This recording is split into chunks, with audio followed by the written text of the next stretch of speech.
The archives of the great library of Arathes, Golden City of Elves, the wise scholars of Grey Sage present the unlikely and highly questionable accounts from those who were avowed witness.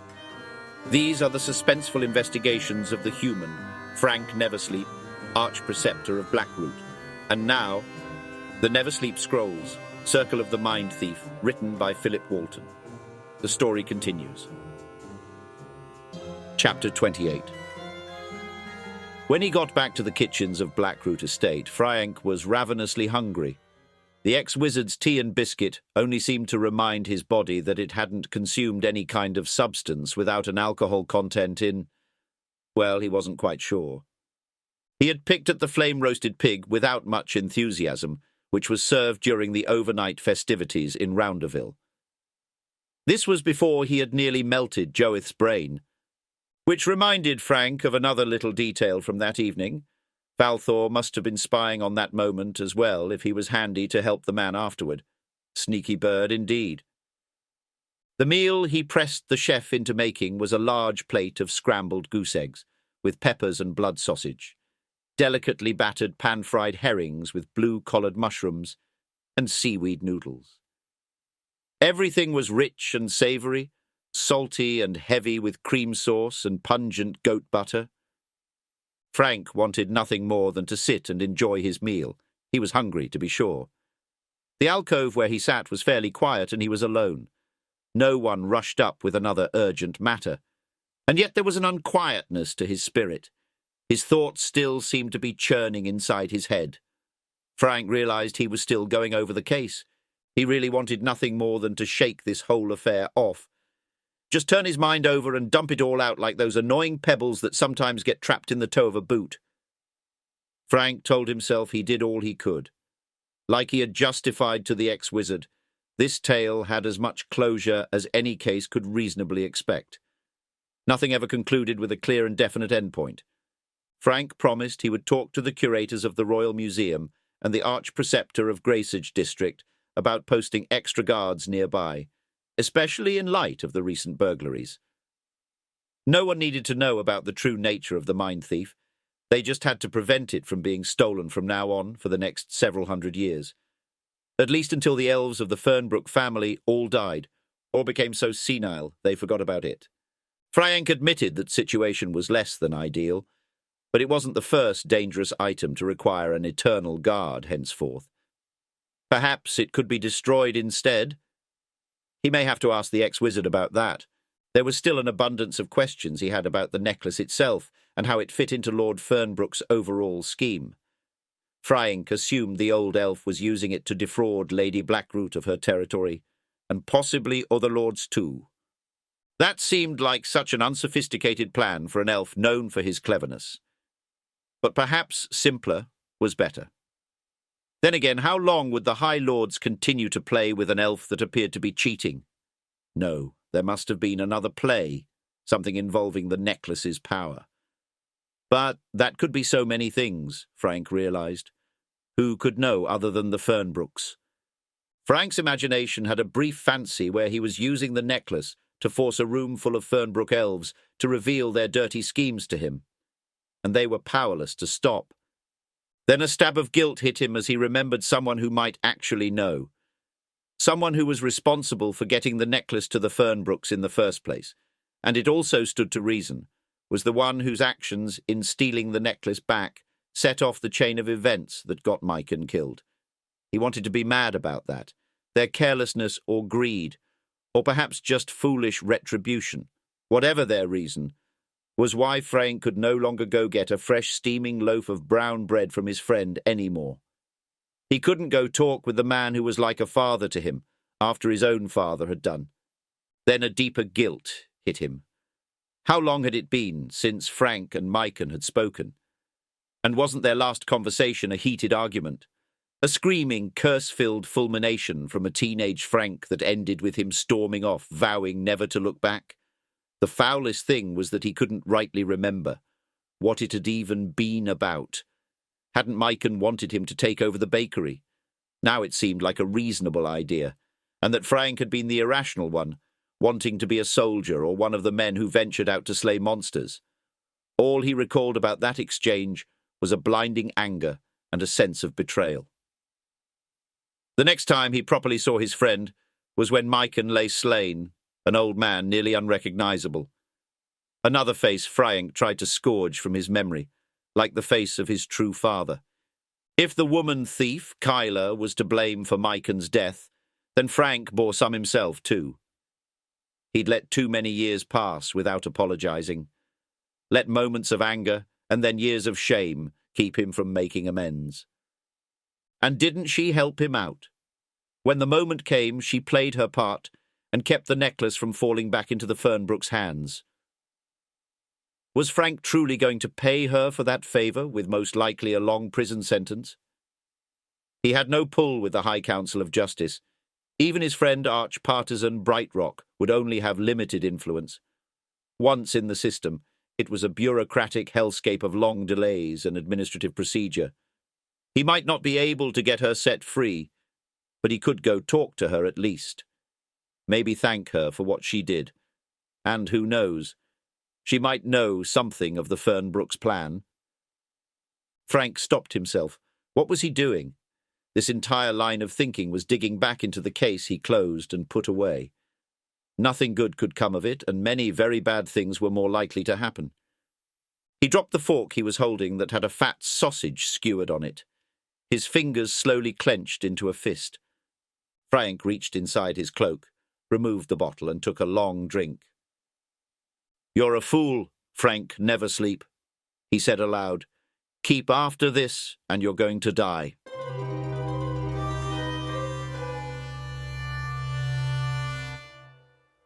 The road to wherever she was being taken was a long, tooth-rattling ride on the floor of a wagon in the blackout hood. After her exhausting performance for the partisans, Fernbrook goons and Fraenk Neversleep, Kyla was immediately re-hooded and hauled away with the departing force. She, of course, knew why the partisans were there. And the Fernbrooks. That decomposed rat, Dandrican, had sold her out the moment she left him standing in a pool of his own piss in that alley. The thing that bothered her then, and still unclear now, was why Fraenk Neversleep had been there.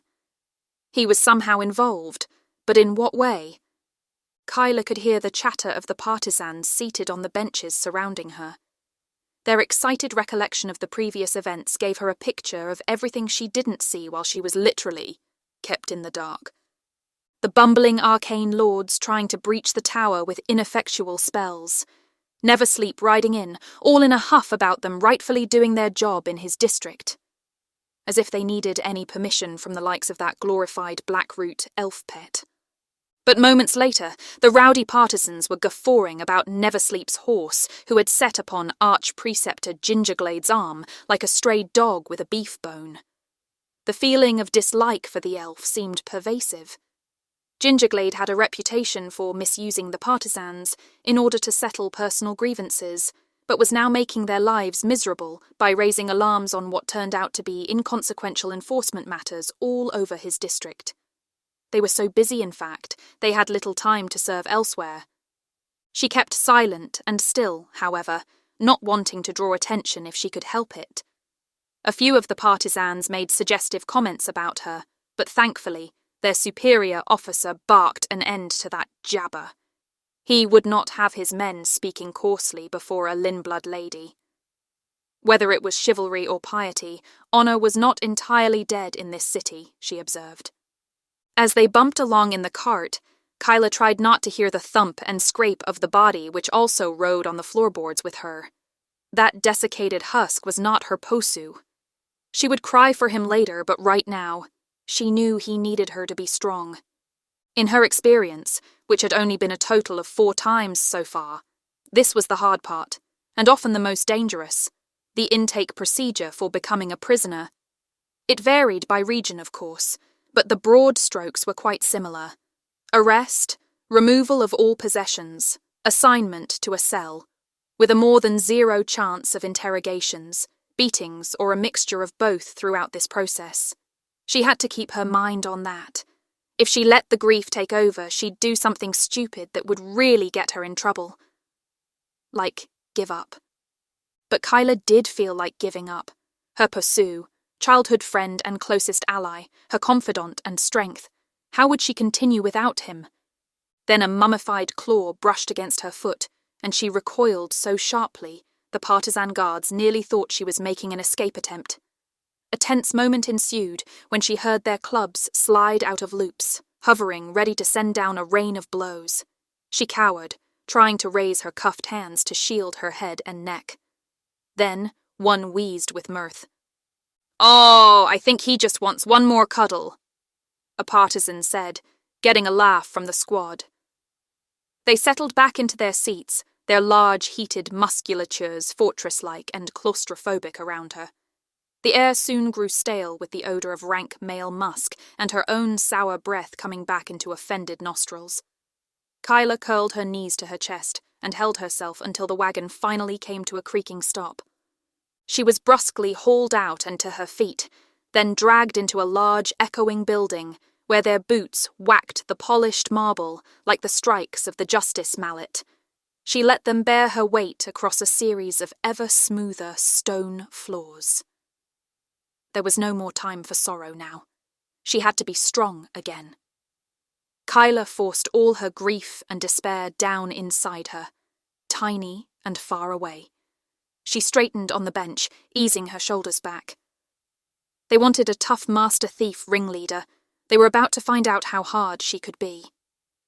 Kyla was handed off to a pair of female partisans and was taken to a damp-smelling room with a moist floor. Still hooded, they stripped her of all her clothes, pouches, and everything she had on her, then splashed her with buckets of shockingly chilly water that smelled intensely medicinal. Then she was thrust a set of rough fabric robes and ordered to dress. She was again marched down a twisting set of corridors and stairs, until finally being deposited on a chilly stone bench, her manacles secured to a ringlet set into a chipped-surface slab table.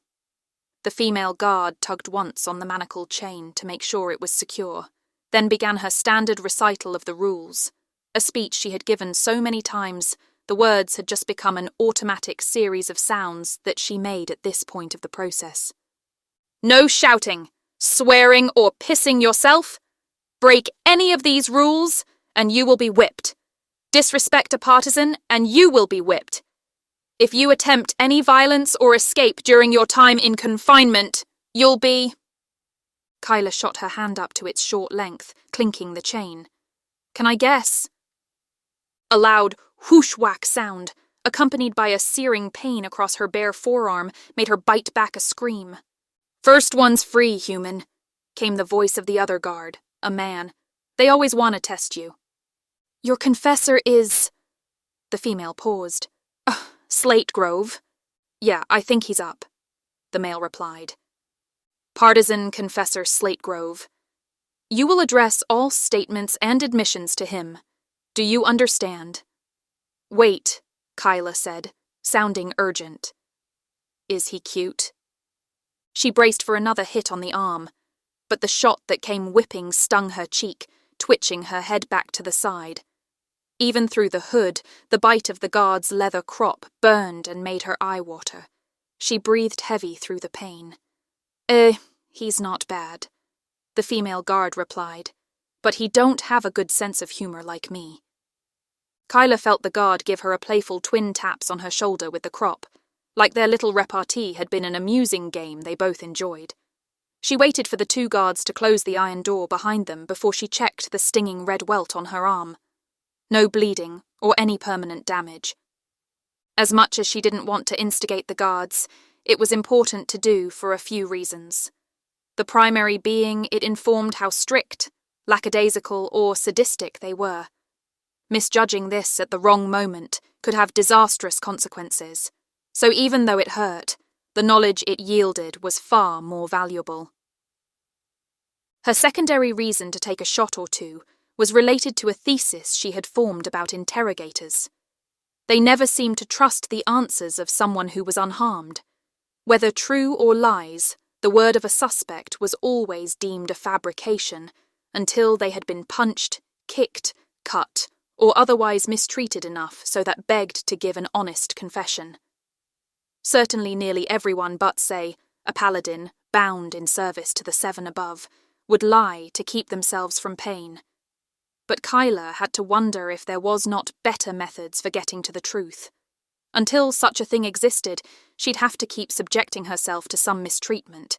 It was better to take it from a couple of guards, who had other duties and not much time, versus the interrogator who had nothing but time and creative new methods for getting their questions answered.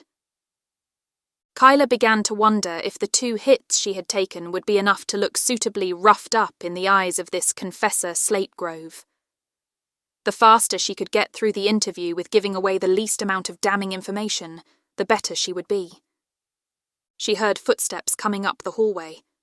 "And so it begins," she whispered, steeling herself. Kyla heard the door unlock and someone enter the room and then close again. She sat motionless, waiting for the opening gambit. Would this one come at her loud and fast or drawn and calculated?